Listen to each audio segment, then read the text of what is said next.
서울의 밤하늘은 구멍이라도 뚫린 듯 맹렬하게 비를 퍼붓고 있었고 도심의 화려한 네온사인은 빗물에 번져 마치 기괴한 유화처럼 일그러져 보였다.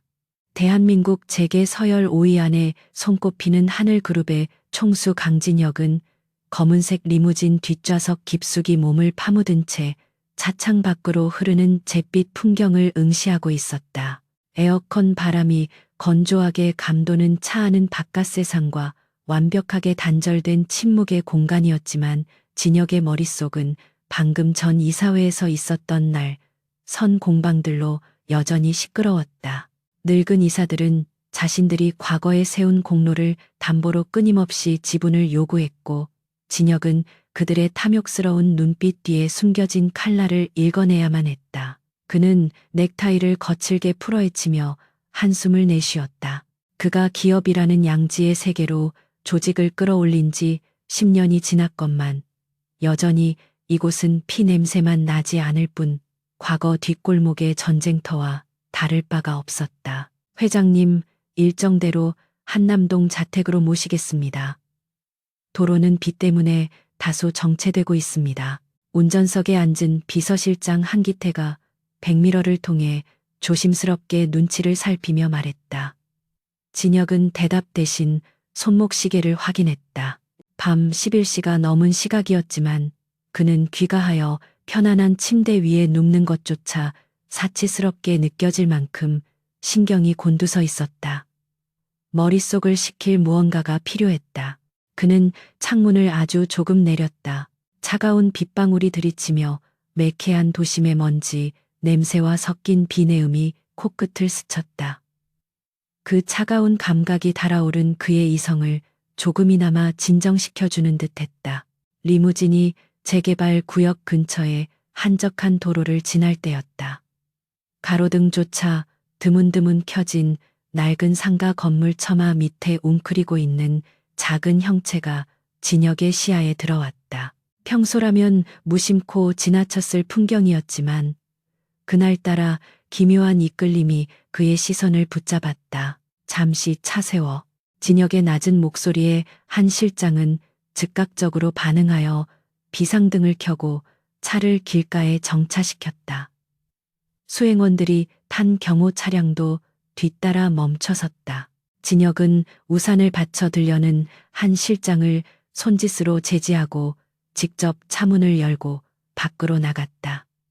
쏟아지는 빗줄기가 순식간에 그의 최고급 맞춤 정장 어깨를 적셨다. 그는 뚜벅뚜벅 소리를 내며 상가 처마 밑으로 걸어갔다. 가까이 다가갈수록 그 형체는 더욱 비참해 보였다. 젖은 머리카락이 얼굴을 덮은 소녀는 얇은 혹겹 옷 하나에 의지해 덜덜 떨고 있었고 무릎에 얼굴을 파묻은 채 세상으로부터 자신을 숨기려는 듯 보였다. 인기척을 느낀 소녀가 고개를 들었다. 가로등 불빛에 드러난 소녀의 얼굴은 창백하다 못해 투명해 보였고 휑한 눈동자는 깊은 절망과 알 수 없는 공포를 담고 있었다. 진혁은 잠시 그 눈을 바라보았다. 그것은 단순한 빈곤에 시달리는 자의 눈이 아니었다. 그것은 마치 죽음의 문턱을 여러 번 넘나든 짐승이 포식자 앞에서 보이는 본능적인 경계심과 닮아 있었다. 과거 밑바닥 인생을 살았던 시절 거울 속에서 수없이 마주했던 자신의 눈빛과 묘하게 겹쳐 보였다. 진혁은 주머니에서 담배를 꺼내려다 멈칫했다. 대신 그는 근처 편의점을 향해 턱짓을 했다. 뒤따라온 한 실장이 즉시 그의 의중을 알아차리고 편의점으로 달려가 따뜻한 도시락과 생수 그리고 두툼한 담요를 사왔다. 진혁은 한 실장에게서 물건을 받아들고 소녀의 앞에 내려놓았다. 동정심이라기보다는 그저 오늘 하루 지독하게 꼬였던 기분을 환기하고 싶은 충동적인 변덕에 가까웠다. 먹어라. 그리고 어딘가 비를 피할 곳을 찾아. 진혁의 목소리는 건조하고 딱딱했다. 소녀는 도시락과 진혁을 번갈아 쳐다보며 믿을 수 없다는 표정을 지었다. 김이 모락모락 피어오르는 밤 냄새가 코를 찌르자 소녀의 본능이 이성을 앞선 듯 떨리는 손을 뻗어 도시락을 집어들었다. 하지만 뚜껑을 열기도 전에 소녀의 시선이 진혁의 등 뒤 도로가에 정차된 검은색 리무진에 고정되었다. 순간 소녀의 눈동자가 급격하게 흔들리며 극심한 공포로 물들었다. 마치 보지 말아야 할 것을 본 사람처럼, 혹은 지옥의 입구를 목격한 사람처럼 그녀의 입술이 파르르 떨렸다. 진혁은 그녀의 이상 반응을 눈치챘지만 단순히 낯선 사람에 대한 경계심이라 치부하고 몸을 돌렸다. 할 일은 다 했다는 생각이었다. 진혁이 발걸음을 옮겨 차로 돌아가려던 찰나였다. 등 뒤에서 무언가 떨어지는 소리와 함께 다급한 발소리가 들려왔다. 소녀가 도시락을 바닥에 내팽개치고 달려와 진혁의 옷소매를 필사적으로 움켜쥐었다. 빗물과 진흙으로 더러워진 소녀의 손이 진혁의 깨끗한 정장을 더럽혔지만 소녀는 아랑곳하지 않고 고개를 격렬하게 가로저었다. 그녀의 악력은 겉보기와 다르게 믿을 수 없을 정도로 강했다. 주변에 대기하고 있던 경호원들이 깜짝 놀라 즉시 달려들었다. 뭐 하는 짓이야? 당장 회장님에게서 떨어져. 경호팀장이 거칠게 소녀를 떼어내려 했지만 소녀는 비명에 가까운 소리를 지르며 진혁의 앞을 막아섰다. 타지 마요. 저것 타면 안 돼요. 죽어요. 다 죽는다고요. 소녀의 외침은 빗소리에 묻혀 웅얼거리는 듯 들렸지만 죽음이라는 단어만큼은 진혁의 귀에 선명하게 밝혔다. 경호원들에 의해 강제로 끌려나가는 와중에도 소녀의 시선은 집요하게 진혁의 리무진을 향해 있었다.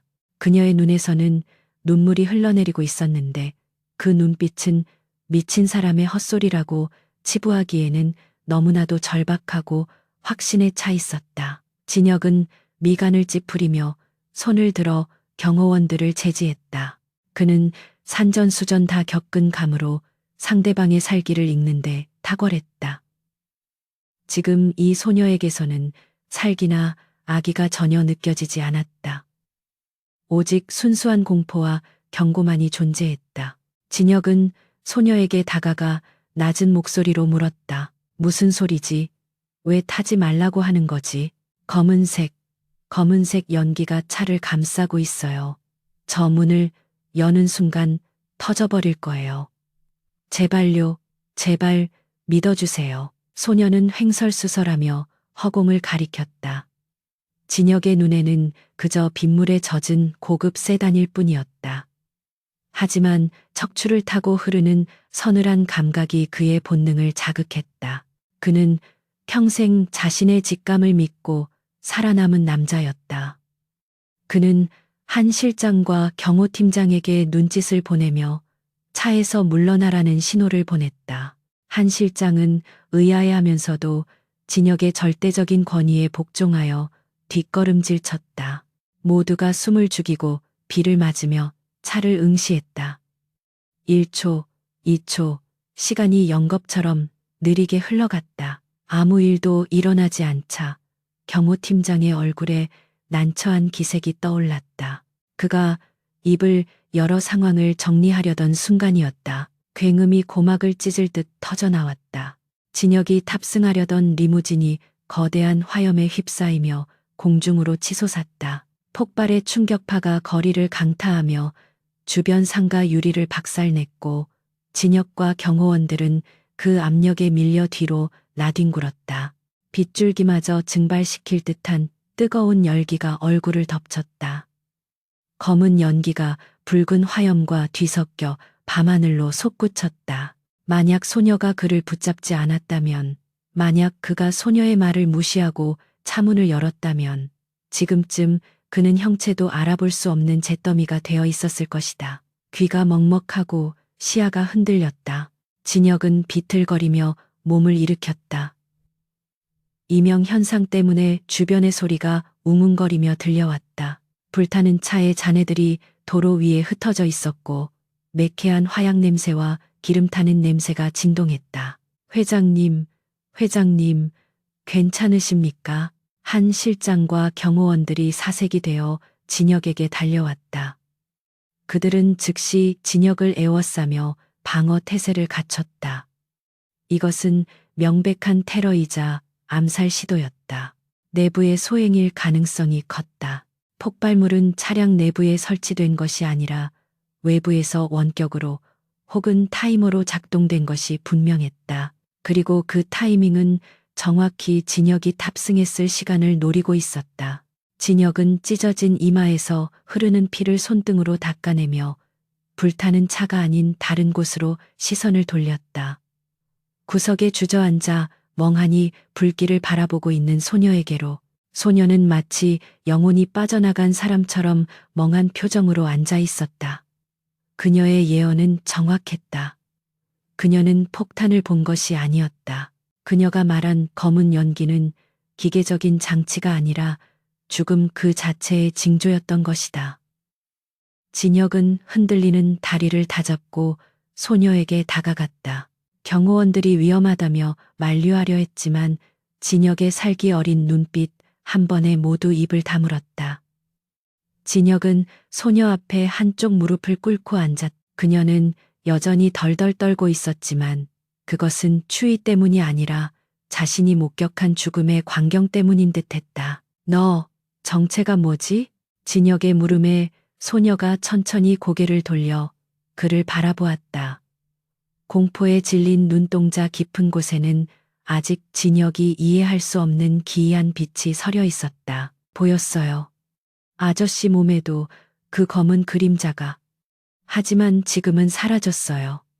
소녀의 목소리는 힘이 없었지만 그 말의 무게는 진혁의 심장을 짓눌렀다.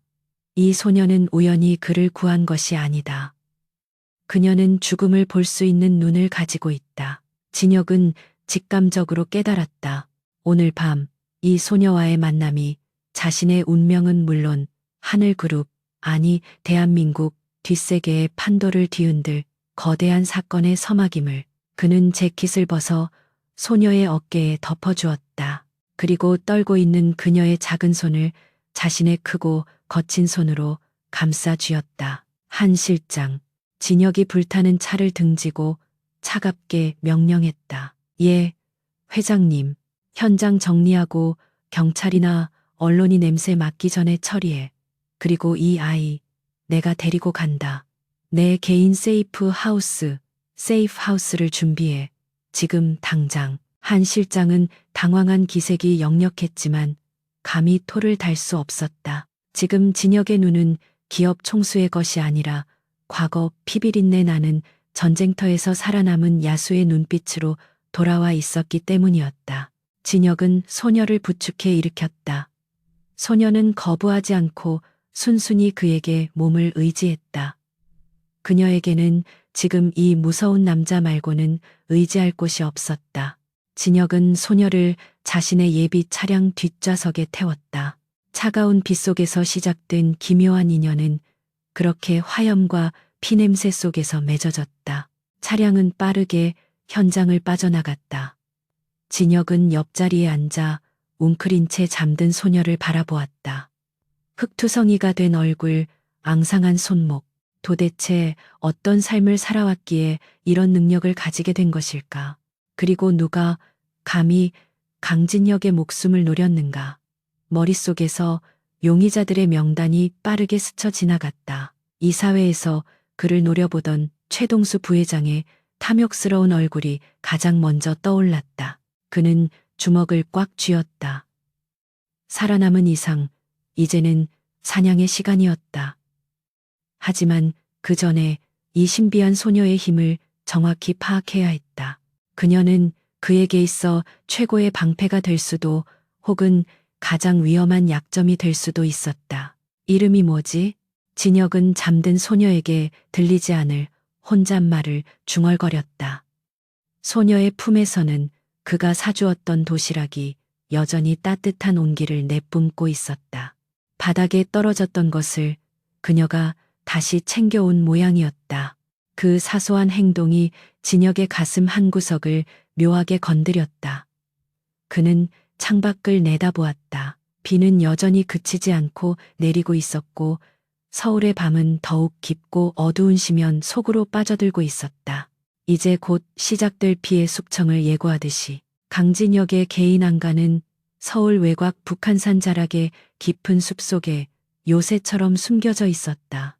지도에도 표시되지 않고 위성 사진으로도 식별이 어려운 이곳은 그가 하늘 그룹을 양지로 끌어올리기 전부터 비밀리에 구축해온 최후의 보루였다. 육중한 철문이 열리고 차량이 지하 주차장으로 미끄러져 들어가자 차가운 형광등, 불빛이 칠흑 같은 어둠을 밀어냈다. 진혁은 잠든 소녀를 안고 차에서 내렸다. 그녀는 깃털처럼 가벼웠지만 그 존재감이 주는 무게는 결코 가볍지 않았다. 한 실장이 뒤따르며 긴장된 표정으로 주변을 경계했다. 이곳은 오직 진혁과 그가 가장 신뢰하는 극소수의 인원만이 출입할 수 있는 성역이었기에 외부의 침입 가능성은 희박했지만 방금 전의 테러는 그들의 신경을 극도로 예민하게 만들어 놓았다. 진혁은 소녀를 2층에 있는 객실 침대에 조심스럽게 내려놓았다. 새하얀 시트 위에 눕혀진 소녀의 모습은 흙투성이 옷차림 때문에 더욱 이질적으로 보였다. 그녀의 얼굴은 씻지 못해 얼룩덜룩했지만 감긴 눈꺼풀 아래로 드러난 속눈썹은 길고 고요했다.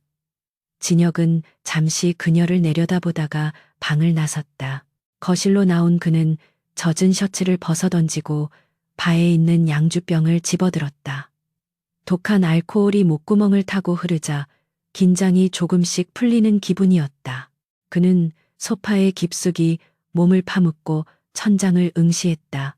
살아남았다는 안도감보다는 자신을 죽이려 했던 자들에 대한 차가운 분노가 가슴 밑바닥에서부터 끓어올랐다. 회장님, 의사를 불렀습니다. 곧 도착할 겁니다.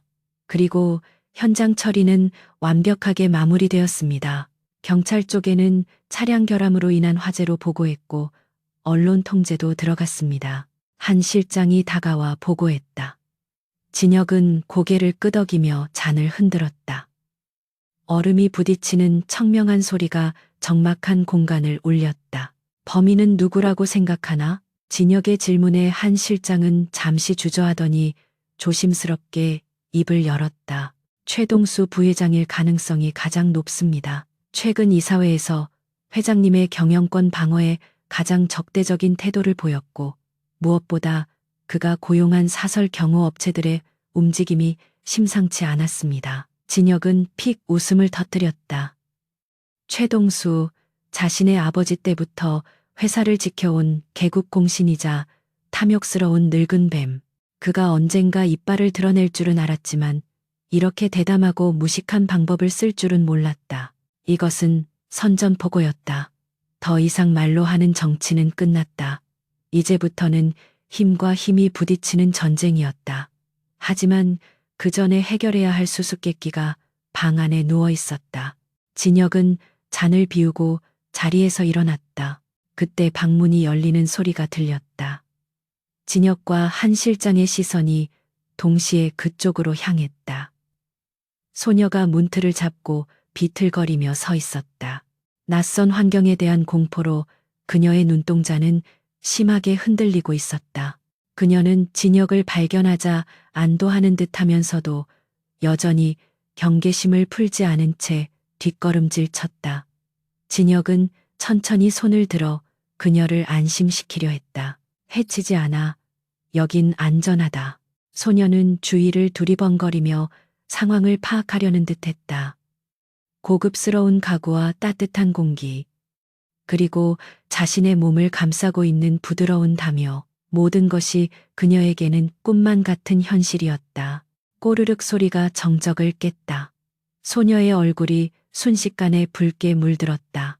진혁은 한 실장에게 눈짓을 했고 한 실장은 즉시 주방으로 향했다. 이름이 뭐지? 아까는 경황이 없어서 제대로 못 들었군. 진혁이 소파 맞은편 자리를 권하며 물었다. 소녀는 쭈뼛거리며 소파 끝에 걸터 앉았다. 푹신한 감촉에 놀란 듯 몸을 움찔거렸다. 서연이에요. 이서연. 작은 목소리였지만 또렷했다. 진혁은 그녀의 눈을 똑바로 바라보며 핵심을 찔렀다. 서연 양, 아까 네가 한 말, 검은 연기가 보인다는 거 그게 무슨 뜻이지? 언제부터 그런 게 보였나? 서연은 입술을 깨물며 고개를 숙였다. 말하면 미친 사람 취급을 받거나 괴물로 여겨질까봐 두려운 기색이 역력했다. 하지만 자신의 목숨을 구해준, 그리고 밥을 사준 이 남자에게 거짓말을 할 수는 없었다. 그녀는 떨리는 목소리로 자신의 비밀을 털어놓기 시작했다. 어릴 때 사고가 있었어요. 부모님이 돌아가신 교통사고였는데 저만 살았어요. 병원에서 깨어난 뒤부터 세상이 조금 다르게 보였어요. 사람들이 죽기 직전이 되면 그 사람 주위로 검은 안개 같은 게 피어올라요. 처음에는 환각인 줄 알았는데 그 안개가 짙어지면 그 사람은 반드시 죽었어요. 서연의 고백은 충격적이었지만 진혁은 표정 하나 바꾸지 않고 경청했다. 그는 이미 자신의 눈으로 결과를 확인했다. 그녀의 능력은 진짜였다. 그럼 아까 내 차에 있던 그 검은 연기는 폭발을 예고한 것이었나? 네, 차 전체가 시꺼먼 연기에 휩싸여 있었어요. 아저씨가 그 문을 여는 순간 그 연기가 아저씨를 집어삼키는 게 보였어요. 너무 무서워서 그냥 도망치고 싶었는데 아저씨가 밥을 주셔서 그냥 갈 수가 없었어요. 서연의 말끝이 흐려졌다. 고작 도시락 하나 때문에 목숨을 걸고 자신을 구했다는 사실이 진혁에게는 기가 막히면서도 묘한 감동을 주었다. 이 냉혹한 세상에서 대가 없는 호의를 베푼 적도 받은 적도 별로 없었던 그였다. 진혁은 테이블 위에 놓인 담뱃갑을 만지작거리며 생각에 잠겼다. 이 아이는 단순한 목격자가 아니었다. 그녀는 걸어다니는 예지자이자 죽음을 감지하는 레이더였다. 최동수와의 전쟁에서 이 아이의 능력은 상상을 초월하는 무기가 될 수 있었다. 하지만 동시에 그녀를 이 위험한 판에 끌어들이는 것이 과연 옳은 일인가 하는 죄책감이 스쳤다. 한편 서울 강남의 한 고급 펜트하우스에서는 격렬한 파열음이 울려 퍼졌다. 하늘그룹 부회장 최동수가 최고급 크리스털 위스키 잔을 벽에 집어 던진 것이었다. 산산조각 난 유리 파편이 바닥에 흩어졌고 값비싼 양탄자가 갈색 액체로 젖어들었다. 그의 앞에는 검은 양복을 입은 사내들이 고개를 푹 숙인 채 식은땀을 흘리고 있었다. 실패? 지금 실패라고 했나? 그 많은 폭약을 썼는데 강진혁이 멀쩡히 살아나갔다는 게 말이 돼? 최동수의 얼굴은 분노로 불그락불그락했다. 그는 넥타이를 거칠게 잡아당기며 소리를 질렀다. 분명히 탑승 타이밍에 맞춰 기폭 장치를 눌렀습니다. 그런데 타기 직전에 갑자기 어떤 여자가 나타나서 회장을 막아섰습니다. 그 찰나의 순간 때문에 회장이 차에서 멀어졌고 폭발 반경을 벗어났습니다. 수아의 보고에 최동수는 믿기지 않는다는 표정을 지었다. 어떤 여자가? 강진혁 곁에는 여자가 없다. 그는 수도승처럼 사는 놈이었다. 우연치고는 너무나도 기막힌 타이밍이었다. 최동수는 본능적으로 불안감을 느꼈다. 강진혁은 한 번 물면 놓지 않는 독사 같은 놈이다. 암살 시도가 실패로 돌아간 이상 놈은 반드시 복수하러 올 것이다. 그것도 가장 잔혹한 방법으로. 그 여자 정체가 뭐야? 당장 알아내. 그리고 강진혁이 숨을 만한 곳은 쥐잡듯이 다 뒤져. 놈이 전열을 가다듬기 전에 쳐야 한다. 안 그러면 우리가 죽어. 최동수의 고함의 수하들이 허둥지둥 방을 빠져나갔다. 홀로 남은 최동수는 떨리는 손으로 담배를 피워 물었다. 창밖으로 보이는 서울의 야경이 오늘따라 거대한 아가리처럼 느껴졌다. 그는 자신이 잠자는 사자의 코털을 건드린 것은 아닌지 뒤늦은 후회가 밀려왔지만 이미 돌이킬 수 없는 강을 건넜다. 그는 책상 서랍 깊숙한 곳에서 대포폰을 꺼내 어딘가로 전화를 걸었다. 신호음이 몇 번 울리고 쉰 목소리의 남자가 전화를 받았다. 접니다. 플랜 B를 가동해야겠습니다. 네, 비용은 얼마가 들어도 상관없습니다. 청소부들을 보내주십시오. 네, 최고 실력자들로만. 다시 안가로 돌아와 진혁은 식사를 마친 서연을 바라보고 있었다. 한 실장이 급히 만들어 온 죽을 개걸스럽게 비운 그녀는 이제야 조금 살 것 같다는 표정을 지었다. 배가 부르자 긴장이 풀린 듯 졸음이 쏟아지는 눈치였다. 진혁은 그녀에게 다가가 나직하게 말했다. 서연아, 넌 오늘 내 목숨을 구했다. 그리고 넌 갈 곳이 없지. 서연은 묵묵히 고개를 끄덕였다. 그녀에게는 돌아갈 집도 반겨줄 가족도 없었다. 거리의 차가운 시멘트 바닥보다는 이곳의 낯선 공기가 훨씬 따뜻했다. 나와 거래를 하나 하자. 난 내게 안전한 잠자리와 맛있는 음식, 그리고 네가 원하는 모든 것을 제공하겠다. 대신 너는 내 눈이 되어줘. 그래, 내 주위에 있는 죽음의 그림자를 감시해라. 누가 나를 죽이려 하는지, 어디에 위험이 도사리고 있는지 네가 미리 알려주는 거다. 할 수 있겠나? 서연은 진혁의 눈을 올려다보았다. 무섭고 차가워 보이지만 그 깊은 곳에는 자신을 걱정하는 기색이 희미하게 어려 있었다. 그녀는 지금까지 자신의 능력을 저주라고만 생각했다. 남들의 죽음을 미리 보는 것은 고통일 뿐이었으니까. 하지만 이 능력이 누군가를 살릴 수 있다면, 그리고 그것이 자신에게 밥을 준 이 사람을 위한 일이라면 나쁘지 않다는 생각이 들었다. 그녀는 조용히 고개를 끄덕였다. 할게요. 아저씨가 죽지 않게 제가 지켜드릴게요. 그 당돌한 대답에 진혁은 피식 웃었다. 지켜준다니. 천하의 강진혁이 거리의 소녀에게 보호받는 처지가 되다니. 하지만 기분이 나쁘지는 않았다. 그는 서연의 머리를 투박하게 쓰다듬어 주었다. 그래, 잘 부탁한다. 이제 가서 좀 씻고 쉬어라. 내일부터는 바빠질 테니까. 서연이 가정부의 안내를 받아 욕실로 들어간 후 진혁은 다시 거실에 홀로 남았다. 그는 벽에 걸린 거대한 한국화를 바라보며 차갑게 눈을 빛냈다. 이제 방언은 끝났다. 최동수가 보낸 사냥개들이 냄새를 맡고 이곳으로 몰려오기 전에 먼저 목줄을 죄어야 했다.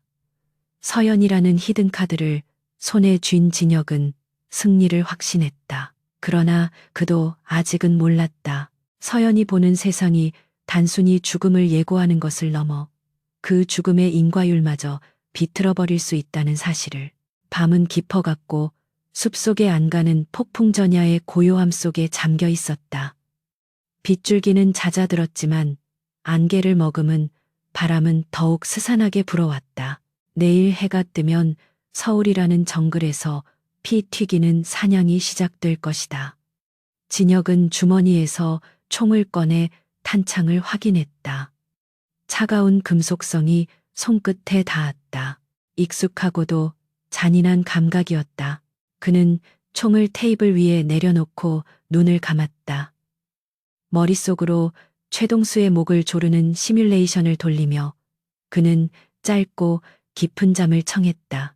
아침 햇살이 북한산의 울창한 숲을 뚫고 안가의 거실로 스며들었다.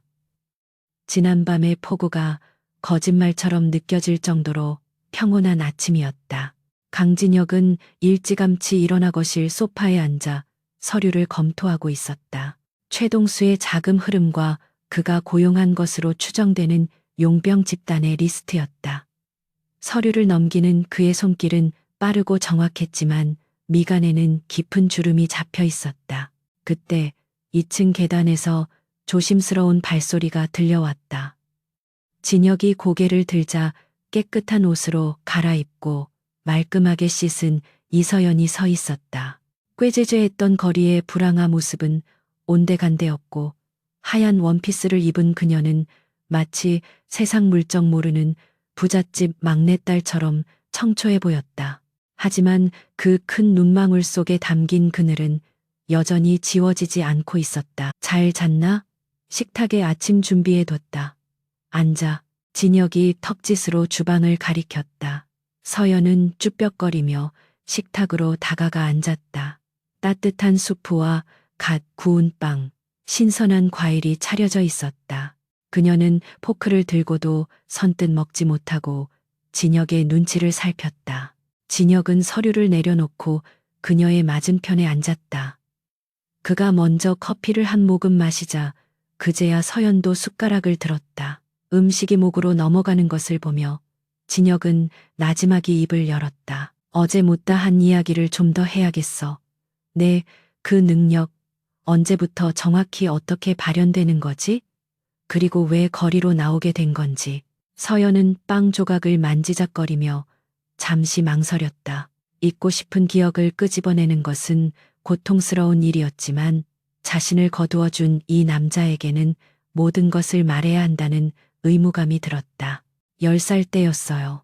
사고 이후 친척 집에 맡겨졌는데 어느 날 삼촌 어깨 뒤로 시꺼먼 그림자가 어른거리는 게 보였어요. 어린 마음에 무서워서 삼촌에게 오늘 나가지 말라고, 나가면 죽는다고 울면서 매달렸어요. 삼촌은 재수 없는 소리 한다며 저를 뿌리치고 나가셨고 그날 공사장에서 추락사고로 돌아가셨어요. 서연의 목소리가 가늘게 떨렸다. 숙모는 남편을 잡아먹은 년이라며 저주를 퍼부었고 동네 사람들은 그녀를 마녀 보듯 피했다. 결국 그녀는 견디다 못해 집을 나왔고 그때부터 거리를 떠돌며 하루하루를 연명해 왔던 것이다. 그녀가 보는 죽음의 그림자는 저주이자 천형이었다. 누군가의 죽음을 미리 알지만 막을 수 없다는 무력감. 그리고 그 사실을 말하면 미치광이 취급을 받는 현실. 진혁은 묵묵히 그녀의 이야기를 들었다. 그녀의 삶은 자신의 어린 시절과 묘하게 닮아 있었다. 그 역시 부모 없이 밑바닥에서 구르며 짐승처럼 살아남았다. 세상은 약자에게 가혹했고 남들과 다른 것은 죄가 되었다. 진혁은 묘한 동질감을 느꼈다. 그는 더 이상 서연을 이용 가치가 있는 도구로만 보지 않았다. 그녀는 보호받아야 할 존재이자 자신과 같은 상처를 공유한 동료였다. 내 잘못이 아니야. 넌 그저 남들보다 조금 더 예민한 눈을 가졌을 뿐이다. 그리고 이제 그 눈은 저주가 아니라 축복이 될 거야. 내가 그렇게 만들 거니까. 진혁의 단호한 위로에 서연이 고개를 들었다. 차갑기만 했던 그의 눈빛에서 처음으로 온기가 느껴졌다. 진혁은 자리에서 일어나며 분위기를 환기했다. 식사 마치면 나와. 확인할 게 있어. 내 곁에 쥐새끼가 숨어 있는 것 같거든. 내 눈으로 확인해 줘야겠다. 잠시 후 안가 앞마당에는 한기태 실장이 소집한 경호팀 정예요원 10여 명이 일렬로 도열해 있었다. 모두 진혁을 위해 목숨도 바치겠다고 맹세한 최정예들이었지만 진혁은 아무도 믿지 않았다. 어제 자신의 이동 동선이 노출된 것은 내부자의 소행이 분명했다. 요원들의 얼굴에는 긴장감이 감돌았다. 갑작스러운 소집과 회장의 날 선 기운, 그리고 회장 곁에 선 낯선 소녀의 존재가 그들을 불안하게 만들었다. 서연은 진혁의 등 뒤에 숨어 요원들을 바라보았다. 그녀의 작은 손이 진혁의 옷자락을 꽉 움켜쥐었다. 낯선 남자들의 험상궂은 기운이 무서웠지만 진혁이 그녀의 어깨를 감싸주며 속삭였다. 두려워하지 마. 똑바로 봐. 저들 중에 죽음의 냄새를 풍기는 자가 있는지 아니면 나를 죽이려는 살기를 품은 자가 있는지. 진혁의 낮은 목소리가 주문처럼 그녀의 공포를 눌러주었다. 서연은 심호흡을 하고 눈을 크게 떴다. 그녀의 시선이 요원들 한 명 한 명을 훑고 지나갔다. 대부분은 깨끗했다. 하지만 맨 오른쪽 구석에 서 있는 한 남자의 주위에서 희미하지만 불길한 검은 연기가 피어오르고 있었다. 그 연기는 남자 자신을 감싸고 있는 것이 아니라 마치 촉수처럼 뻗어나와 진혁을 향해 꿈틀거리고 있었다. 서연의 몸이 경직되었다. 그녀는 떨리는 손가락으로 그 남자를 가리켰다. 저 사람이에요. 저 사람한테서 검은 줄이 아저씨 목을 조르려고 해요. 서연의 지목에 모든 시선이 그 남자에게 쏠렸다. 그는 경호 3팀장 박민수였다. 진혁이 가장 신뢰하던 부하 중 하나였기에 한 실장의 얼굴이 경악으로 물들었다. 박 팀장은 억울하다는 표정을 지으며 외쳤다. 회장님, 무슨 말씀이십니까? 저는 결백합니다. 어디서 굴러먹던 계집애의 헛소리를 믿으십니까? 하지만 진혁의 표정은 차갑게 식어 있었다. 그는 서연의 능력을 의심하지 않았다. 진혁은 천천히 박 팀장에게 다가갔다. 그의 발걸음마다 숨막히는 압박감이 뿜어져 나왔다. 박민수, 내가 너를 거둔 게 5년 전이지. 내 놈 도박 빚을 내가 다 갚아주고 병든 노모 수술비까지 대줬어. 그런데 그 은혜를 이렇게 갚나? 회장님, 정말 아닙니다. 저는 박 팀장은 뒷걸음질 치며 변명했지만 진혁의 눈빛을 마주하자 더 이상 거짓말이 통하지 않음을 직감했다. 순간 박 팀장의 눈빛이 돌변했다. 그는 품 안에서 숨겨둔 단검을 꺼내 들고 진혁을 향해 맹렬하게 달려들었다. 이판사판이라는 생각이었다. 서연이 비명을 질렀고 한 실장이 총을 꺼내려 했지만 진혁의 반응이 더 빨랐다. 진혁은 박 팀장의 손목을 낚아채 비틀어버리고 명치에 강력한 니킥을 꽂아 넣었다. 우득하는 뼈 부러지는 소리와 함께 박 팀장이 바닥에 나뒹굴었다. 단검이 힘없이 떨어졌다. 진혁은 쓰러진 박 팀장의 목을 구둣발로 짓눌렀다. 누구냐? 누가 사주했어? 박 팀장은 고통에 일그러진 얼굴로 컥컥거리며 웃었다. 피 섞인 침을 뱉으며 그가 대답했다. 최동수 부회장님이 내 어머니를 인질로 잡고 있어. 어쩔 수 없었어. 이미 위치 송신기는 작동됐어. 곧 청소부들이 들이닥칠 거야. 크크크. 진혁의 눈썹이 꿈틀거렸다. 최동수가 가족까지 건드리며 사람을 매수했다는 사실에 역겨움이 치밀어 올랐다. 그는 발에 힘을 주어 박 팀장을 기절시켰다. 죽이지는 않았다. 나중에 법적인 증거로 혹은 최동수에게 보낼 선물로 쓸모가 있을 터였다. 한 실장, 이놈 지하 감옥에 가도, 그리고 전원전투 탓에 갇혀 놈들이 온다. 한 실장은 창백해진 얼굴로 고개를 숙이고 즉시 요원들에게 지시를 내렸다. 평온했던 안가는 순식간에 전시 상황으로 돌변했다. 요원들이 무기를 점검하고 창문의 방탄 셔터를 내리는 분주한 소음 속에서 진혁은 서연에게 다가갔다. 그녀는 충격적인 장면을 목격하고 사색이 되어 있었다. 진혁은 그녀의 눈높이에 맞춰 몸을 낮추고 단호하게 말했. 잘했다. 내 덕분에 살았어. 저 사람 죽는 건가요? 서연이 기절한 박 팀장을 바라보며 물었다. 아니, 지금은 죽지 않아. 하지만 배신의 대가는 치르게 될 거다. 서연아, 잘 들어. 세상에는 말로 해결할 수 없는 악의가 존재해. 그것들로부터 살아남으려면 때로는 우리도 괴물이 되어야 한다. 지금부터 벌어질 일은 내가 보기에 끔찍할 수도 있어. 하지만 넌 내 뒤에 있어라. 내가 널 반드시 지킨다. 진혁의 말은 약속이자 맹세였다. 서연은 그 말에서 묘한 안정감을 느꼈다.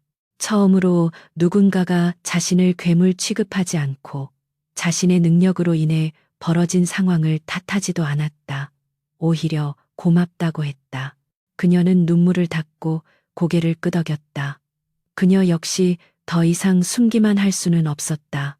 이 남자가 싸운다면 자신도 자신의 방식대로 싸워야 했다. 그때 안가의 보안 시스템 경보가 요란하게 울리기 시작했다. 한 실장이 다급하게 모니터를 확인하며 외쳤다. 회장님, 숲 입구 쪽에 다수의 차량이 접근 중입니다. 열 감지 센서에 잡힌 인원만 20명이 넘습니다. 중무장한 병력입니다. 최동수가 돈 좀 썼군. 용병들을 보냈어. 진혁은 쓴웃음을 지으며 재킷을 벗어던지고 셔츠 소매를 걷어 올렸다. 근육질의 팔뚝에 핏줄이 도드라졌다. 그는 서재벽에 걸린 장식용검을 꺼내는 대신 책상 서랍에서 대구경 권총, 2자루와 여분의 탄창을 챙겼다. 그리고 서연에게 작고 가벼운 호신용 스프레이와 전기 충격기를 쥐어주었다. 2층 가장 안쪽 방 패닉룸으로 가 있어. 거기라면 안전할 거야. 서연의 의외의 대답에 진혁이 멈칫했다. 서연은 두려움에 떨면서도 또렷한 눈빛으로 진혁을 올려다 보았다. 제가 곁에 있어야 해요. 그 사람들이 어디서 오는지, 누가 아저씨를 쏘려고 하는지 제가 봐줄 수 있어요. 숨어 있으면 아무것도 못 하잖아요. 진혁은 잠시 고민했다. 위험한 선택이었다. 하지만 그녀의 능력이 있다면 어둠 속에서의 교전에서 압도적인 우위를 점할 수 있었다. 게다가 그녀를 혼자 두는 것이 오히려 더 불안할 수도 있었다. 좋아. 대신 내 등에서 절대 떨어지지 마. 1미터 이상 멀어지면 널 버리고 가겠다. 물론 거짓말이었다. 그는 그녀를 절대 버리지 않을 것이다. 하지만 그렇게라도 겁을 줘서 그녀를 통제해야 했다. 서연은 비장하게 고개를 끄덕였다. 밖에서는 이미 총성이 들려오기 시작했다. 유리창이 깨지는 소리와 함께 첫 번째 섬광탄이 마당에서 터졌다.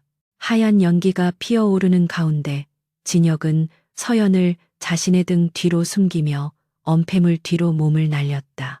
적들은 프로였다. 진입 속도와 화망 구성이 예사롭지 않았다. 하지만 이곳은 진혁의 홈그라운드였다. 그는 어둠 속에서 늑대처럼 눈을 빛냈다.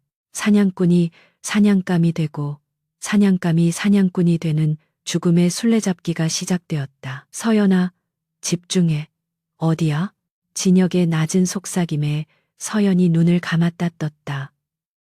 벽 너머, 연기 너머로 검붉은 살기에 오라들이 춤을 추듯 다가오고 있었다. 오른쪽 창문, 2명이에요.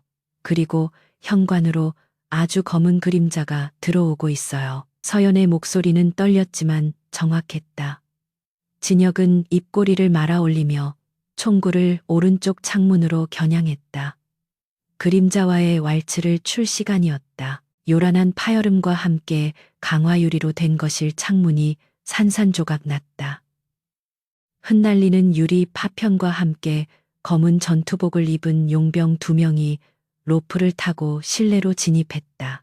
그들의 동작은 군더더기 없이 깔끔했고 총구는 정확히 강진혁이 은폐해 있는 소파 뒤를 향하고 있었다. 보통의 경우라면 진혁이 반응하기도 전에 벌집이 되었을 상황이었다. 하지만 진혁은 이미 그들이 어디로 착지할지, 어느 타이밍에 방아쇠를 당길지 알고 있었다. 서연의 눈이 이미 그들의 죽음을 예고했기 때문이었다.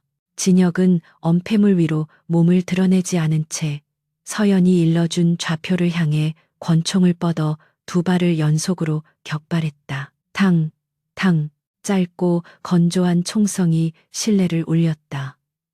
진입하던 용병들의 머리가 뒤로 젖혀지며 바닥으로 힘없이 고꾸라졌다. 비명조차 지르지 못한 즉사였다. 서연은 자신의 귀를 막고 진혁의 등에 얼굴을 파묻었다.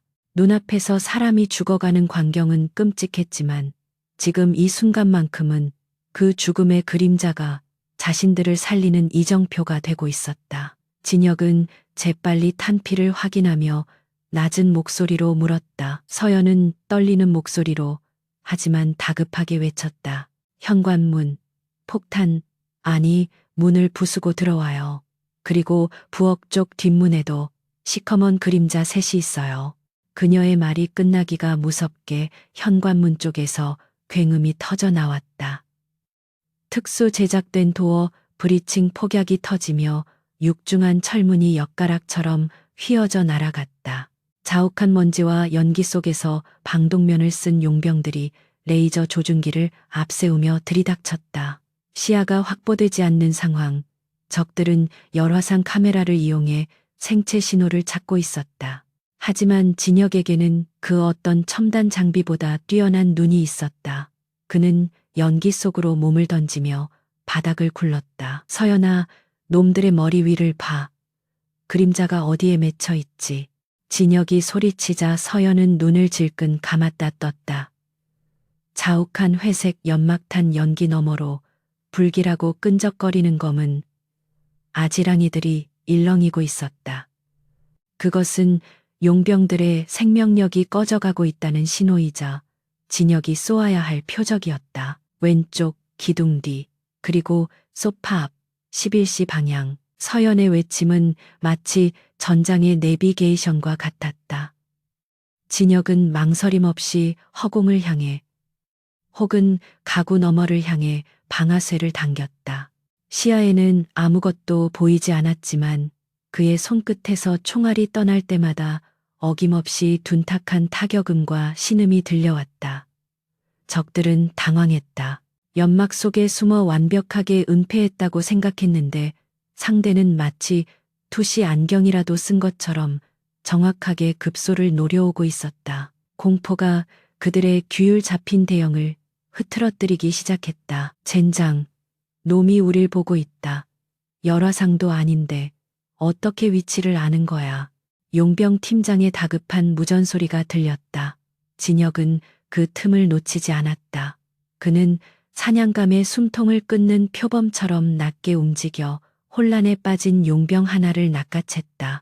인간 방패로 삼은 용병의 몸 위로 동료들의 오발탄이 쏟아졌다. 진혁은 그 찰나의 틈을 이용해 남은 탄창을 비우며 전방의 적들을 소탕했다. 바닥은 탄피와 유리 조각, 그리고 붉은 선열로 난장판이 되었다. 한편 지하로 통하는 통로를 방어하던 한기태 실장과 경호팀은 고전을 면치 못하고 있었다. 수적으로 열세인데다 장비면에서도 밀리고 있었다. 한 실장은 어깨에 관통상을 입고 피를 흘리며 무전기에 대고 소리쳤다. 회장님, 후문 쪽 방어선이 뚫렸습니다. 놈들이 2층으로 올라가려고 합니다. 그쪽으로 지원을 갈 수가 없습니다. 치직거리는 무전기 너머로 들려오는 소식은 절망적이었다. 진혁은 입술을 깨물었다. 1층의 적들을 어느 정도 정리했지만 2층으로 올라오는 계단을 뺏기면 도간에 든 쥐꼴이 된다. 그는 서연의 손목을 잡고 계단 쪽으로 달렸다. 서연아, 꽉 잡아. 지금부터는 더 빨라질 거야. 서연은 숨이 턱까지 차올랐지만 죽을 힘을 다해 진혁을 따라 뛰었다. 계단 참에 도착했을 때 아래층에서 올라오던 용병들과 마주쳤다. 놈들은 방패를 앞세우고 전술 대형을 유지하며 압박해오고 있었다. 좁은 계단 통로에서는 진혁의 사격술도 무용지물이었다. 방패 뒤에 숨은 적을 맞힐 각도가 나오지 않았다. 그때 서연이 진혁의 옷깃을 잡아당기며 소리쳤다. 천장에 검은 연기가 모여 있어요. 샹들리에가 떨어질 거예요. 진혁은 본능적으로 고개를 들어 천장을 보았다. 거대한 크리스털 샹들리에가 위태롭게 매달려 있었다. 서연이 본 것은 샹들리에가 떨어져 죽음을 초래할 미래였다. 진혁은 적들을 향해 쏘던 총구를 천장 연결 부위로 돌렸다. 단 한 발의 총성이 연결 고리를 정확히 타격했다. 수백 킬로그램에 달하는 샹들리에가 중력을 이기지 못하고 굉음과 함께 계단 위로 추락했다. 올라오던 용병들은 비명 한 번 제대로 지르지 못하고 수정 조각과 금속 덩어리 아래 깔려버렸다. 계단은 순식간에 아수라장이 되었다.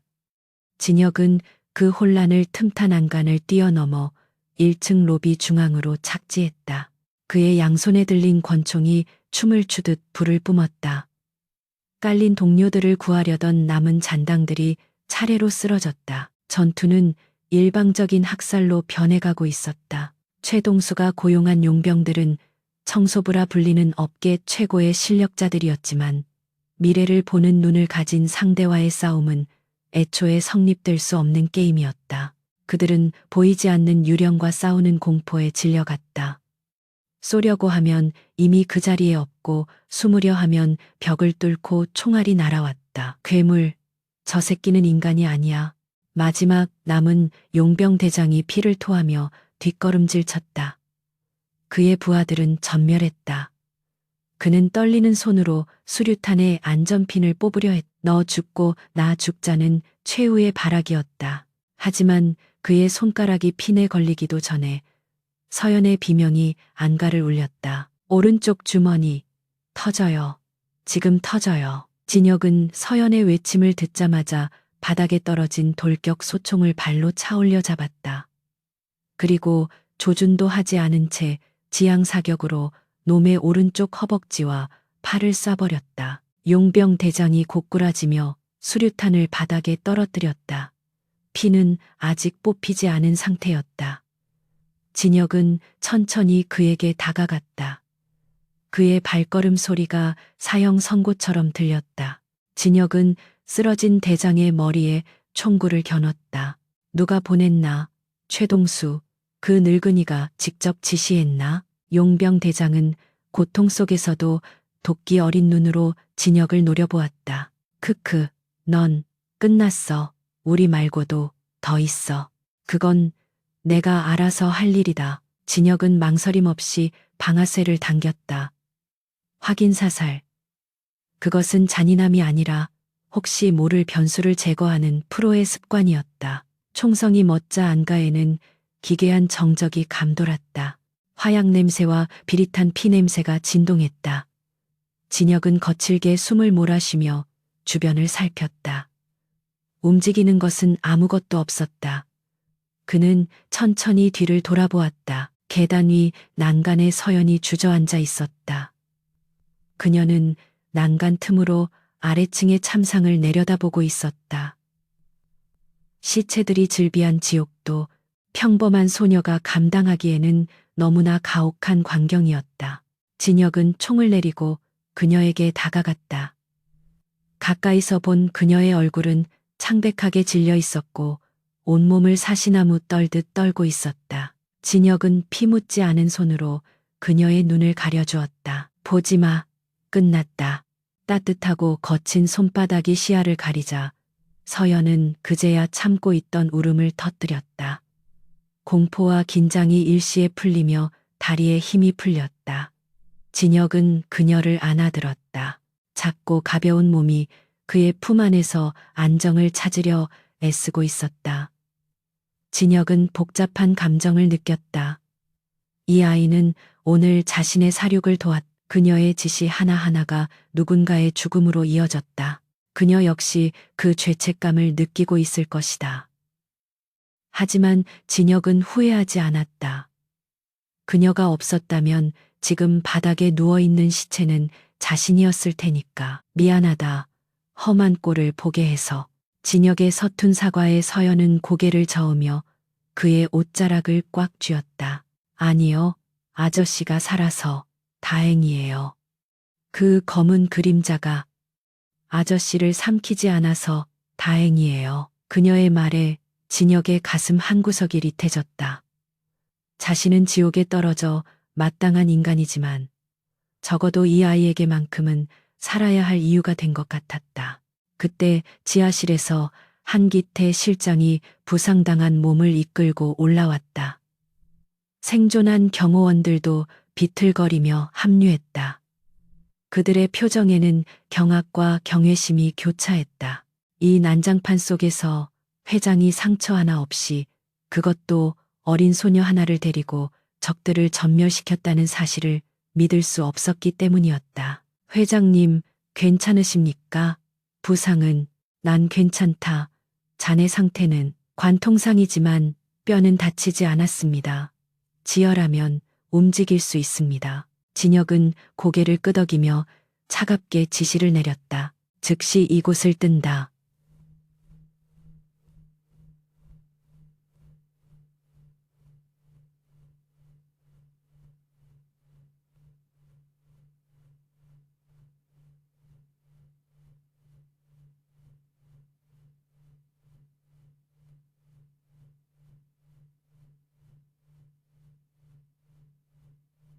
본사로 말입니까?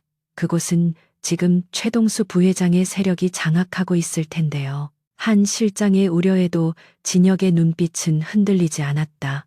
그러니까 가는 거다. 놈은 내가 쥐새끼처럼 도망칠 거라 생각하겠지. 허를 찌른다. 그리고 진혁은 품에 안긴 서연을 내려다보았다. 우리에게는 그들이 모르는 무기가 있어. 최동수가 쌓아 올린 철옹성도 이 아이의 눈앞에서는 모래성에 불과해. 진혁의 결단에 한 실장은 더 이상 토를 달지 않았다. 살아남은 요원들은 신속하게 움직였다. 성한 차량을 준비하고 무기를 챙겼다. 진혁은 서연을 조수석에 태우고 안전벨트를 매주었다. 이제부터는 더 위험한 곳으로 간다. 서울 한복판 적들의 심장부로. 무섭나? 서연은 눈물을 닦고 진혁을 바라보았다. 여전히 무서웠다. 검은 그림자가 넘실대는 세상이 두려웠다. 하지만 혼자가 아니라는 사실이 그녀에게 묘한 용기를 주었다. 아저씨 등 뒤에 있으면 괜찮을 것 같아요. 진혁은 희미하게 미소 지었다. 그것은 살인귀의 비릿한 웃음이 아니라 한 인간으로서 짓는 든든한 미소였다. 그래, 내 등만 보고 따라와. 저 빌어먹을 놈들에게 진짜 공포가 뭔지 보여주러 가자. 차량의 엔진이 굉음을 내며 깨어났다. 북한산 자락의 고요한 숲을 뒤로하고 검은 세단들의 행렬이 서울 도심을 향해 질주하기 시작했다. 새벽의 여명이 밝아오고 있었지만 그들이 향하는 곳은 더욱 짙은 어둠이 기다리고 있는 전쟁터였다. 이제 방어전은 끝났다. 강진혁의 반격, 피해 복수가 시작되는 순간이었다.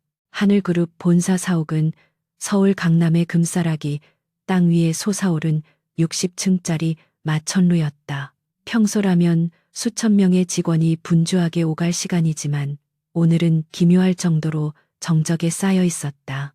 최동수 부회장은 비상이사회를 소집한다는 명목으로 전 직원을 조기 퇴근시키고 건물을 폐쇄했다. 유리로 된 거대한 성체는 이제 강진혁을 맞이하기 위한 거대한 쥐덫으로 변해 있었다.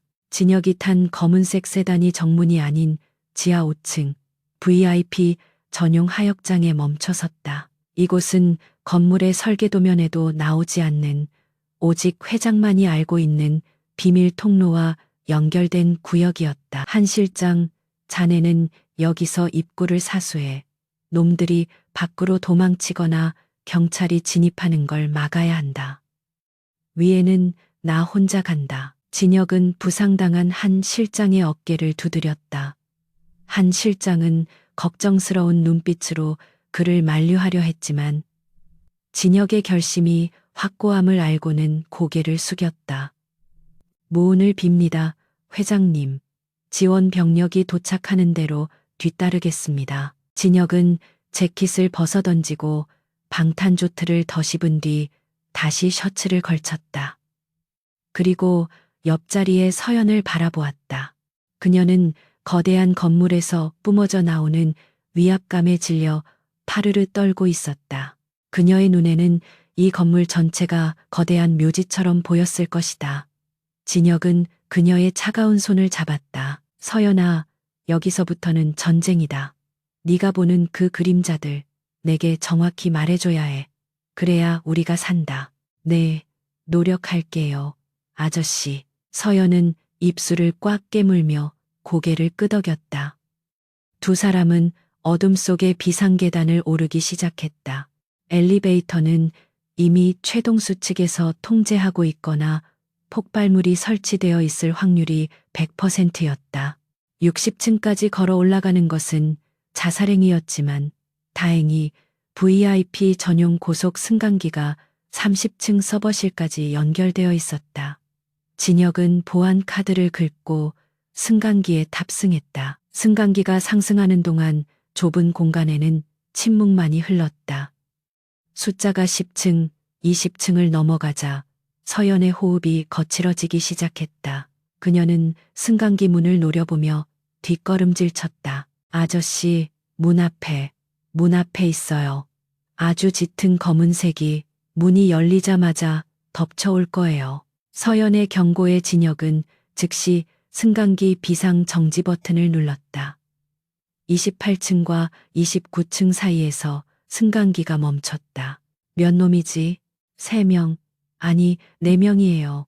총을 겨누고 문이 열리기만을 기다리고 있어요. 그들의 몸에서도 죽음의 냄새가 나요. 진혁은 천장을 바라보았다. 그는 서연을 안아 올려 천장의 비상 탈출구를 열게 했다.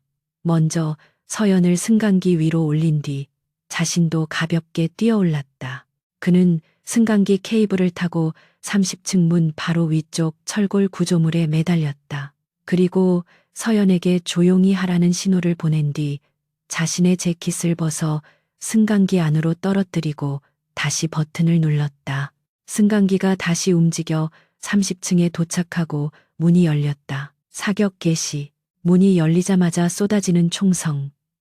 재킷은 순식간에 벌집이 되었다.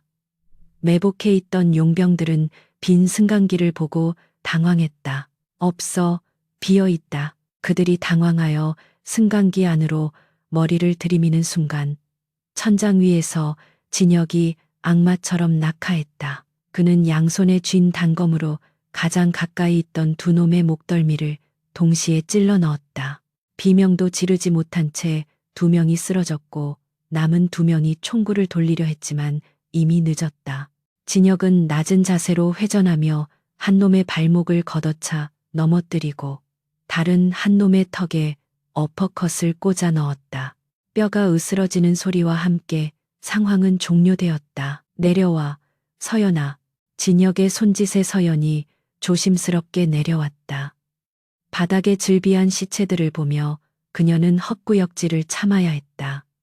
하지만 이것은 시작에 불과했다. 30층부터 60층 회장실까지는 계단과 복도를 이용해 돌파해야 했다. 그곳은 최동수의 사병들이 층층이 지키고 있는 지옥의 관문이었다. 진혁은 죽은 용병의 품에서 무전기를 꺼내 주파수를 맞췄다. 들리나? 최동수. 치직거리는 잡음 너머로 당황한 기색이 역력한 최동수의 목소리가 들려왔다. 강진혁? 내 놈이 어떻게 거기까지? 내 놈이 깔아놓은 환영식은 잘 받았다. 이제 내가 답례를 하러 갈 차례야. 목 씻고 기다려라. 내 발소리가 들릴 때마다 내 수명은 1초씩 줄어들 테니까. 진혁은 무전기를 바닥에 던져 박살냈다. 선전포고는 끝났다. 이제는 사냥의 시간이었다. 진혁과 서연은 복도를 따라 달리기 시작했다. 서연의 능력은 이 복잡한 미로 같은 전장에서 빛을 발했다. 왼쪽 코너 돌지 마세요. 바닥에 붉은 선이 보여요. 밟으면 터져요. 저기 유리문 뒤에 사람이 숨어 있어요. 칼을 들고 있어요. 서연은 마치 투시 능력을 가진 것처럼 곳곳에 숨겨진 함정과 매복을 간파해냈다. 진혁은 그녀의 눈을 전적으로 신뢰하며 움직였다.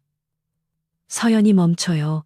하면 즉시 멈췄고 오른쪽 하면 의심 없이 몸을 날렸다. 그들의 호흡은 마치 한 몸처럼 완벽했다. 진혁의 압도적인 무력과 서연의 예지 능력이 결합하자 최동수의 정예 병력들은 속수무책으로 무너져 내렸다. 그들은 보이지 않는 유령에게 학살당하는 공포를 느꼈다. 45층 대회의실 앞 복도, 이곳은 최대의 난관이었다. 긴 복도 양옆으로 엄폐물이 전혀 없는 개활지였고 끝에는 중기관총을 거치한 진지가 구축되어 있었다. 서연은 복도를 보자마자 주저앉았다. 안 돼요. 여긴 못 지나가요. 길이 없어요. 온통 검은색이에요. 발을 들이는 순간 죽어요. 기관총의 화망은 촘촘했고 사수는 빈틈이 없었다. 진혁도 미간을 찌푸렸다. 정면 돌파는 불가능했다. 우회로를 찾기에는 시간이 없었다. 최동수가 옥상 헬기로 도주할 시간을 벌고 있을 것이 분명했다. 그때 진혁의 눈에 복도 옆에 있는 스프링클러 배관이 들어왔다. 서연아, 잘 봐. 저 기관총 사수, 죽음의 그림자가 언제 짙어지지? 총알을 갈아 끼우는 순간인가? 서연은 눈물을 닦고 집중했다. 쏟아지는 공포심을 억누르며 저 멀리 기관총 진지를 노려보았다.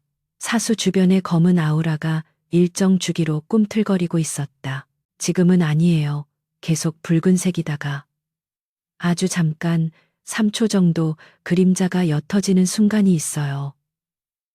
탄통이 비었을 때 그 3초가 우리의 생명줄이다. 네가 신호를 주면 뛴다. 하지만 너무 위험해요. 날 믿어.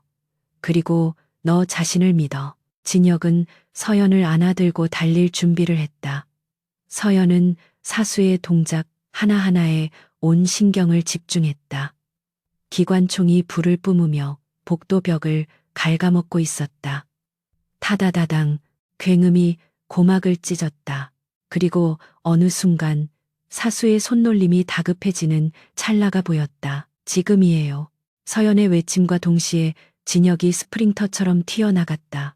초인적인 속도였다. 기관총 사수가 탄띠를 교체하고 다시 놀이쇠를 당기는 그 짧은 시간, 진혁은 이미 복도의 절반을 주파했다. 사수가 당황하여 급하게 방아쇠를 당기려 했지만 진혁이 던진 섬광탄이 먼저 진지 안으로 굴러들어갔다. 강렬한 빛과 함께 사수가 비명을 지르며 눈을 감싸 쥐었다. 진혁은 그 틈을 놓치지 않고 도약하여 사수의 가슴을 걷어찼다. 중기관총 진지가 무너지고 방어선이 뚫렸다. 진혁은 거친 숨을 몰아쉬며 서연을 내려놓았다. 그녀의 얼굴은 창백했지만 눈빛만은 살아있었다. 그녀도 이제 싸우는 법을 배우고 있었다. 59층 회장실 바로 아래층에 도착했을 때 진혁의 몸은 피와 땀으로 범벅이 되어 있었다. 대부분 적들의 피였지만 그의 체력도 한계에 다다르고 있었다. 서연 역시 잇따른 죽음의 환영을 보느라 정신적으로 탈진 상태였다. 복도에는 쓰러진 적들의 신음소리만이 가득했다. 진혁은 벽에 기대어 잠시 숨을 골랐다. 이제 한 층만 더 올라가면 끝이다. 그때 위층에서 스피커를 통해 최동수의 목소리가 울려 퍼졌다.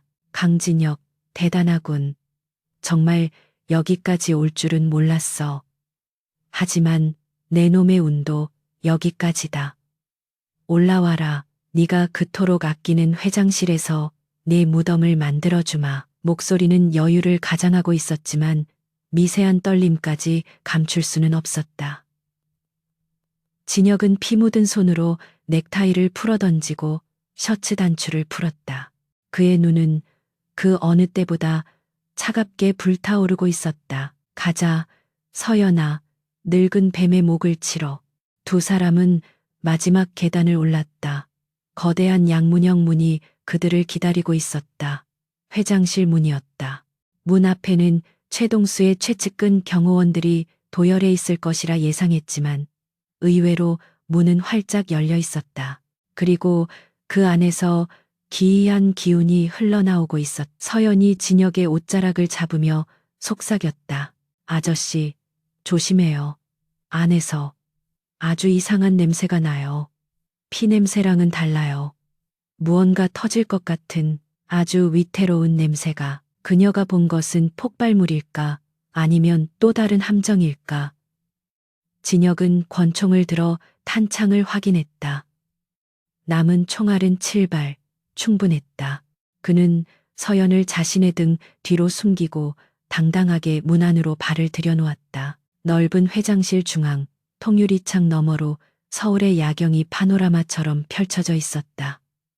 그리고 그 중앙에 최동수가 회장 의자에 앉아 그들을 기다리고 있었다. 하지만 그는 혼자가 아니었다.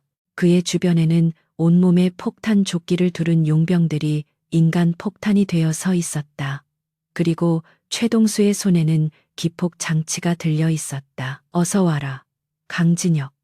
내 마지막 파티에 온 걸 환영한다. 최동수는 광기 어린 웃음을 터뜨렸다.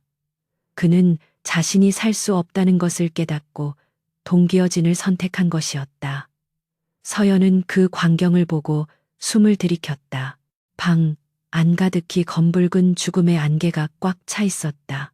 숨조차 쉴 수 없을 만큼 빽빽한 죽음의 밀도였다. 이것은 단순한 살기가 아니었다. 멸망의 징조였다. 진혁은 멈춰 섰다.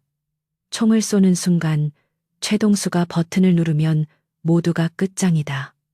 팽팽한 대치 상황. 진혁의 등 뒤에서 서연이 작은 목소리로 중얼거렸다. 아저씨, 기폭 장치. 저거 가짜가 아니에요. 진짜예요. 하지만 연결된 선이 보여요. 붉은색 선이 아주 가늘게 떨리고 있어요. 진혁은 눈을 가늘게 뜨고 최동수를 응시했다. 그는 시간을 끌어야 했다. 서연이 답을 찾아낼 때까지. 최동수, 이렇게까지 해야 했나? 하늘 그룹을 갖고 싶었다면 정정당당하게 싸웠어야지. 정정당당? 웃기지 마라. 내 놈이 그 자리에 앉은 것부터가 모순이야. 깡패 새끼가 회장이라니. 최동수가 흥분하여 소리치는 사이 서연은 필사적으로 죽음의 안개 속에서 살 길을 찾고 있었다. 모든 것이 검은색인 세상 속에서 유일하게 빛나는 아주 작은 틈. 그녀는 눈을 비비며 다시 보았다. 최동수의 뒤쪽 창가에 있는 거대한 화분. 그곳에서 희미한 빛이 새어나오고 있었다. 그리고 그 빛은 최동수가 쥐고 있는 기폭 장치의 전파 수신기와 연결되어 있었다. 자물, 전파 방해 장치. 서연은 직감적으로 깨달았다. 최동수는 겁쟁이였다. 그는 진짜로 죽을 생각은 없었다. 저 폭탄들은 쇼일 가능성이 컸거나 적어도 자신이 안전하게 탈출하기 전까지는 터뜨리지 않을 안전장치를 해두었을 것이다. 그 안전장치가 바로 저 화분 뒤에 숨겨진 신호 차단기였다. 서연이 진혁의 등 뒤에 손가락으로 글씨를 썼다. 화분 뒤. 진혁은 미세한 감각으로 그녀의 메시지를 읽어냈다. 그리고 짧은 눈짓으로 알겠다고 신호했다. 진혁은 천천히 총을 내리는 척하며 입을 열었다. 좋아, 네가 이겼다. 내가 여기서 물러나지. 대신 이 아이는 보내줘. 하하하. 굴복했구나. 강진혁. 꿇어라. 내 앞에 무릎을 꿇어. 최동수가 승리감에 도취되어 일어나는 순간 진혁의 손이 번개처럼 움직였다. 그의 총구가 최동수가 아닌 창가 쪽 화분을 향해 불을 뿜었다. 화분이 깨지며 숨겨져 있던 기계 장치가 박살났다. 동시에 전파 차단이 풀리며 폭탄 조끼의 타이머들이 일제히 붉은색으로 전멸하기 시작했다. 최동수의 얼굴이 경악으로 물들었다. 이게 무슨 끝이다. 최동수. 진혁은 다시 총구를 최동수의 미간으로 돌렸다. 하지만 상황은 예상치 못한 방향으로 흘러갔다. 타이머가 작동되기 시작하자 인간 폭탄들이 공포에 질려 멋대로 움직이기 시작한 것이다. 방 안은 순식간에 아수라장이 되었다. 뛰어, 서연아. 진혁은 서연을 안고 반대편 창문을 향해 몸을 날렸다. 60층 높이의 허공으로 몸을 던진 순간 세상은 무중력의 정적 속으로 빨려 들어갔다. 서연은 비명조차 지르지 못한 채 강진혁의 목을 필사적으로 끌어안았다. 귓가를 때리는 맹렬한 바람 소리와 유리 파편이 흩날리는 소리가 비현실적으로 들려왔다. 죽음의 공포가 온몸을 휘감았지만 진혁의 단단한 팔은 그녀를 놓지 않았다. 그 짧은 찰나 진혁의 눈은 이미 낙하 지점을 포착하고 있었다. 그들이 몸을 던진 창문 바로 아래 58층 외벽에는 건물 유지 보수를 위한 곤돌라가 매달려 있었다.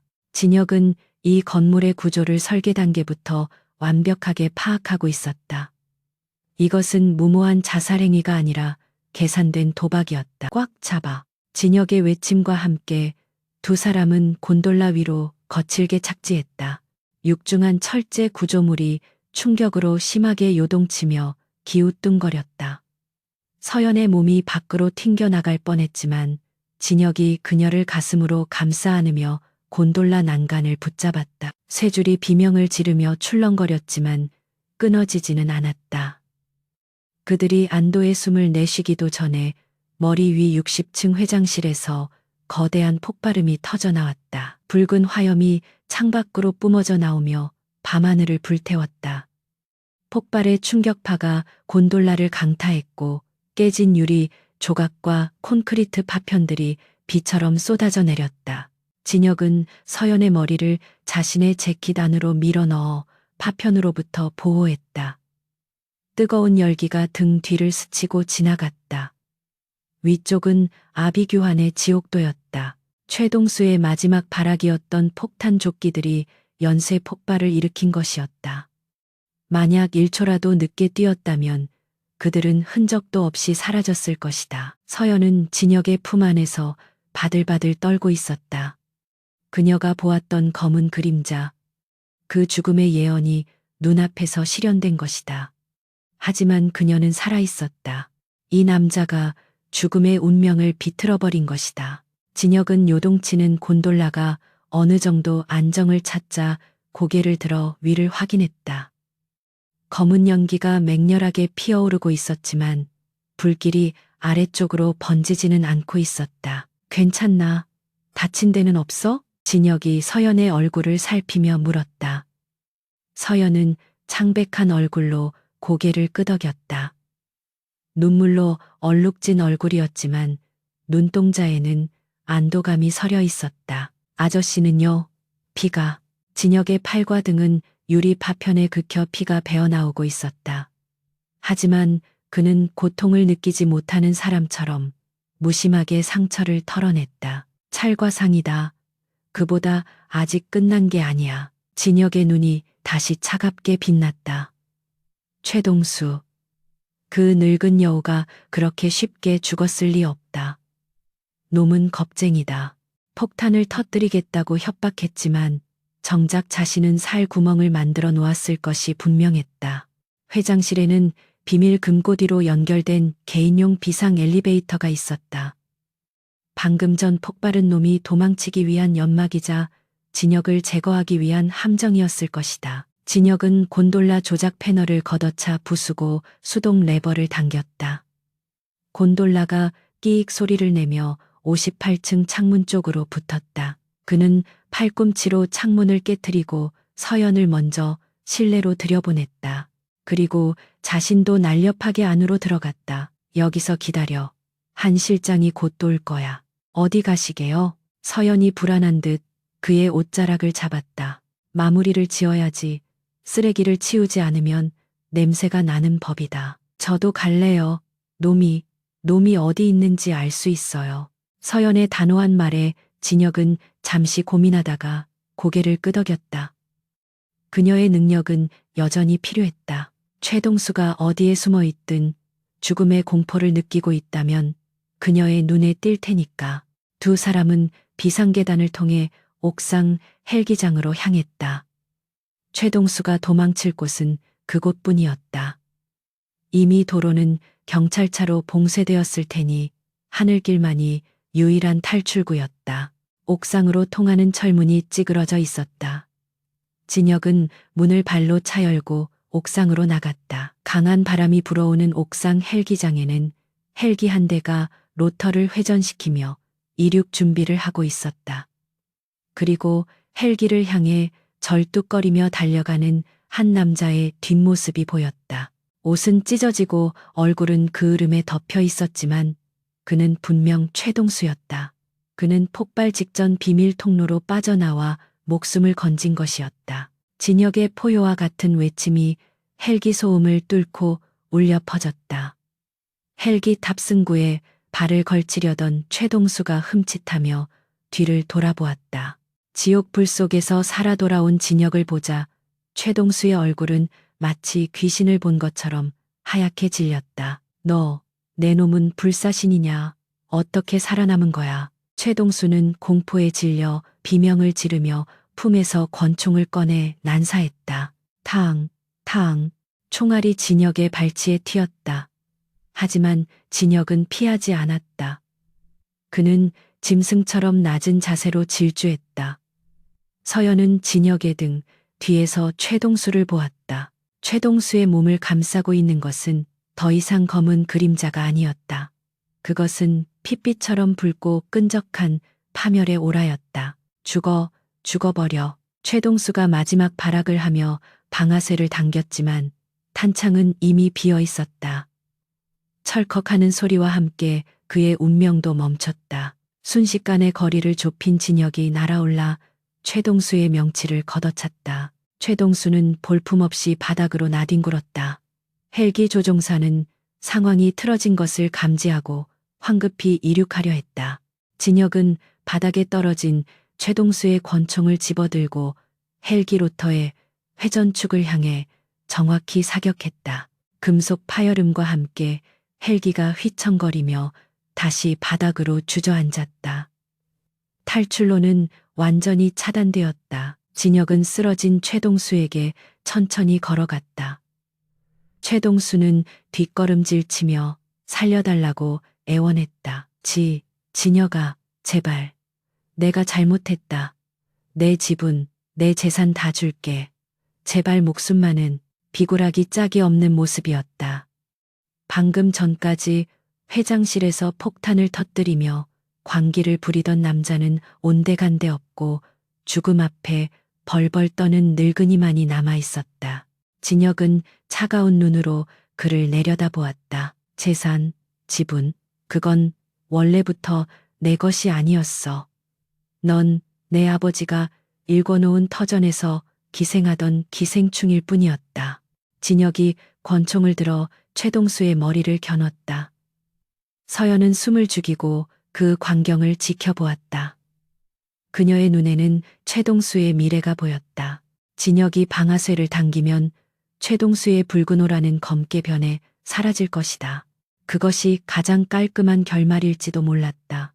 하지만 서연은 진혁의 영혼이 걱정되었다. 복수라는 이름으로 또다시 살인을 저지르는 것이 그를 영원한 어둠 속에 가두는 일이 될까봐. 아저씨, 서연이 작은 목소리로 그를 불렀다.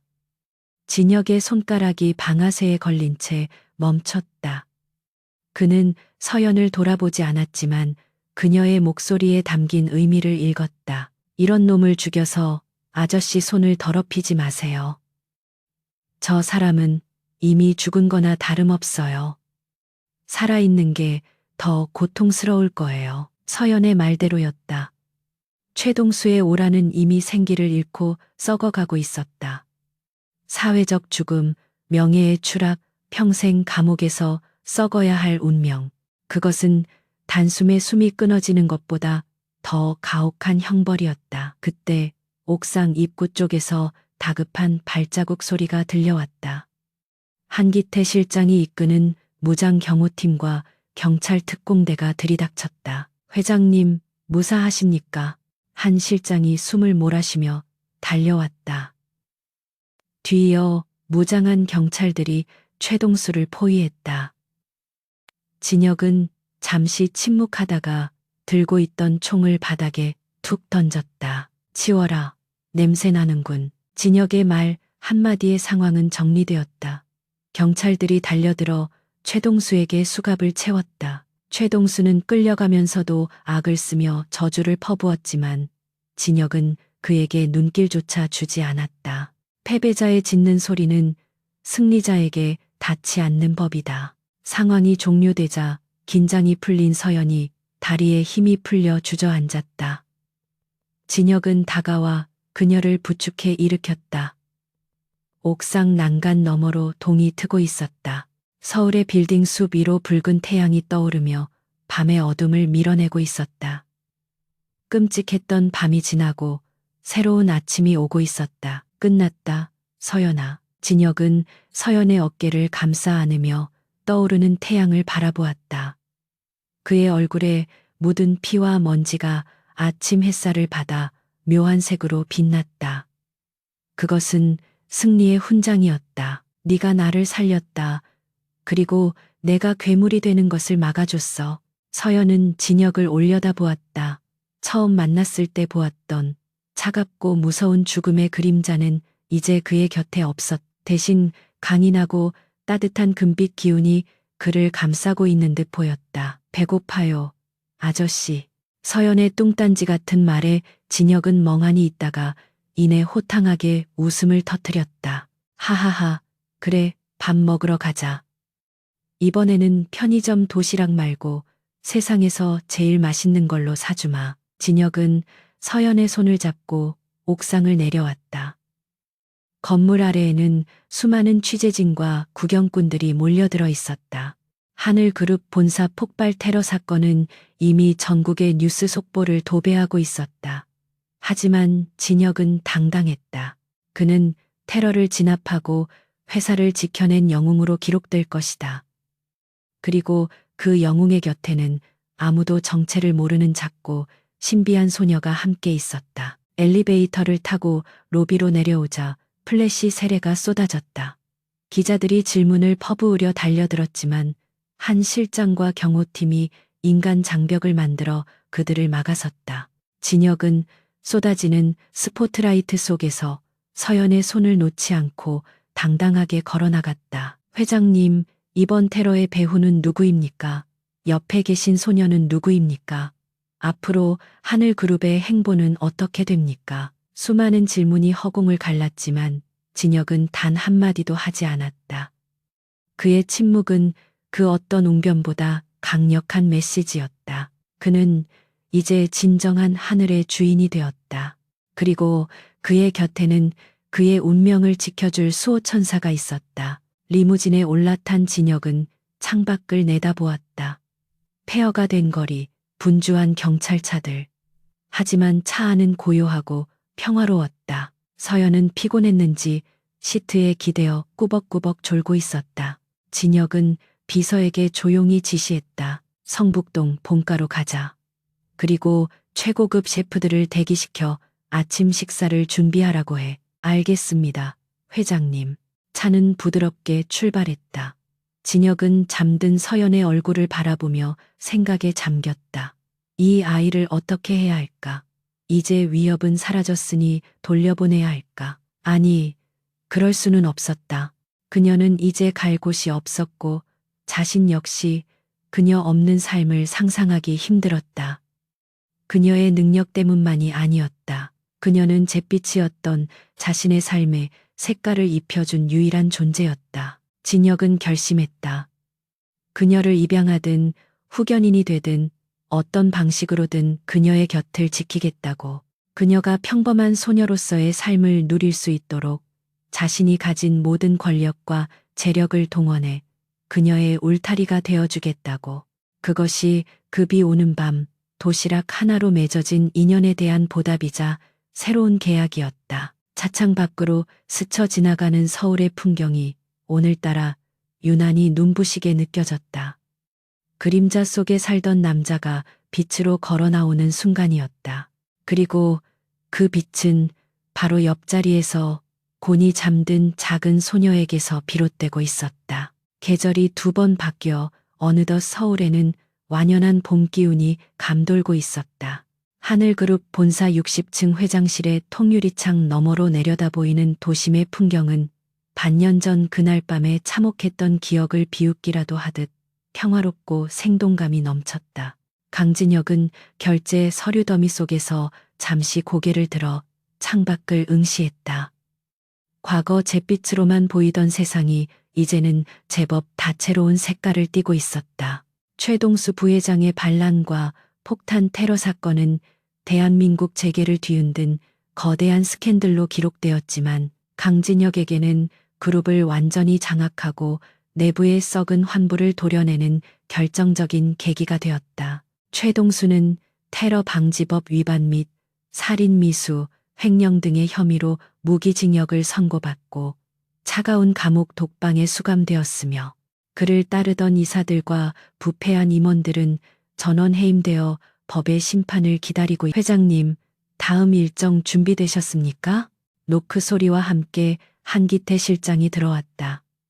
그의 어깨는 부상에서 완전히 회복되어 있었고 표정은 그 어느 때보다 밝고 활기찼다. 과거에는 언제 터질지 모르는 시한폭탄 같은 긴장감이 그를 감싸고 있었다면 지금은 든든한 충신으로서의 여유가 느껴졌다. 벌써 시간이 그렇게 됐나. 진혁은 손목시계를 확인하며 자리에서 일어났다. 평소라면 중요한 미팅이나 해외 바이어 접견으로 꽉 차 있을 시간이었지만 오늘의 일정은 그 무엇보다 중요하고 사적인 것이었다. 그는 책상 위에 놓여 있던 작은 액자를 잠시 바라보았다. 액자 속에는 교복을 입고 환하게 웃고 있는 서연과 그 옆에서 어색하게 입꼬리를 올리고 있는 자신의 사진이 들어 있었다. 차 대기시켜놨습니다. 그리고 부탁하신 선물도 트렁크에 실었습니다. 수고했어. 가자. 진혁은 재킷을 걸치며 가벼운 발걸음으로 집무실을 나섰다. 엘리베이터가 1층 로비에 도착하자 직원들이 허리를 90도로 숙이며 인사를 건넸다. 그들의 눈빛에는 과거의 공포심 대신 존경과 경외심이 담겨 있었다. 위기 속에서 직접 목숨을 걸고 회사를 지켜낸 영웅적인 서사는 강진혁을 단순한 기업 총수가 아닌 살아있는 전설로 만들었다. 검은색 세단은 부드럽게 도심을 빠져나가 강북의 한 명문 사립고등학교로 향했다. 교문 앞은 하교하는 학생들로 북적이고 있었다. 벚꽃이 흩날리는 교정의 풍경은 평화로움 그 자체였다. 진혁의 차가 멈춰 서자 주변을 지나던 학생들과 학부모들의 시선이 집중되었다. 누가 봐도 범상치 않은 최고급 리무진의 등장은 호기심을 자극하기에 충분했다. 한 실장이 뒷문을 열어주자 진혁이 차에서 내렸다. 말끔한 슈트 차림에 선글라스를 낀 그의 모습은 마치 영화 속 한 장면 같았다. 잠시 후 교문에서 쏟아져 나오는 학생들 사이로 익숙한 얼굴이 보였다. 이서연이었다. 반년 전 빗속에서 흙투성이가 된 채 떨고 있던 소녀의 모습은 이제 찾아볼 수 없었다. 단정하게 교복을 입고 윤기 나는 긴 머리카락을 찰랑거리는 그녀는 또래 아이들처럼 밝고 건강해 보였다. 서연은 친구들과 웃으며 이야기하다가 교문 앞에 서 있는 진혁을 발견하고는 눈을 동그랗게 떴다. 서연이 친구들에게 손을 흔들고는 한달음에 달려왔다. 그녀의 얼굴에 피어난 미소는 봄 햇살보다 더 눈부셨다. 진혁은 선글라스를 벗으며 짐짓 엄한 표정을 지었다. 학교에서는 뛰지 말라고 했지. 다치면 어쩌려고. 에이, 저 이제 튼튼해요. 그리고 너무 반가워서 그랬죠. 서연은 애교 섞인 목소리로 대답하며 진혁의 팔짱을 꼈다. 주변 친구들이 수군거리며 부러운 눈빛을 보냈지만 서연은 전혀 개의치 않는 듯했다. 과거 그녀를 괴롭히던 죽음의 그림자를 보는 눈은 여전히 그녀에게 남아 있었지만 이제 그것은 더 이상 그녀의 삶을 옥죄는 저주가 아니었다. 진혁이라는 거대한 방패가 있는 한 어떤 그림자도 그녀를 해칠 수 없다는 것을 알기 때문이었다. 타라, 예약 시간 늦겠다. 진혁이 차 문을 열어주자 서연이 익숙하게 올라탔다. 차 안은 쾌적하고 조용했다. 한 실장이 부드럽게 차를 출발시켰다. 오늘 시험은 잘 봤어? 진혁의 물음에 서연이 혀를 쏙 내밀었다. 수학은 정말 어려워요. 그림자가 답을 알려주면 좋겠는데 시험지에는 그림자가 안 보이더라고요. 그녀의 농담에 진혁과 운전석의 한 실장이 동시에 웃음을 터뜨렸다. 처음 만났을 때는 죽음을 이야기하던 소녀가 이제는 수학 시험 성적을 고민하고 있다. 이 평범하고 소소한 일상이 진혁에게는 기적과도 같았다. 그는 서연의 머리를 쓰다듬으며 말했다.